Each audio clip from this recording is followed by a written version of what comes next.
Game day can sometimes mean drinking, cursing, and rowdiness. Behavior that can be annoying if you're single, a whole lot worse if you're a parent with children.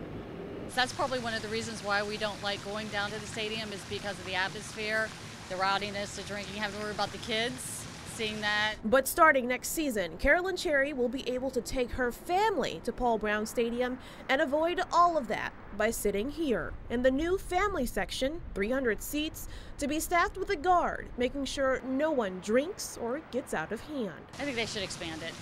Yeah, because I think we're kind of outnumbered, you know? Hamilton County Commissioner Todd Portune agrees. My take on this is the whole stadium ought to be fan-friendly, not just 300 seats in the peanut gallery. Friday, Portune fired off this email to Councilman and Bengals ticket sales director Jeff Birding. Portune argues the seats are too high, located in section 347 in the East Canopy.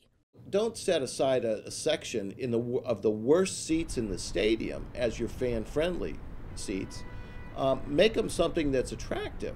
I think Hamilton County built a beautiful stadium with every seat a great seat for our fans, and I know that when we're out walking around the building, fans think that every seat provides a great view.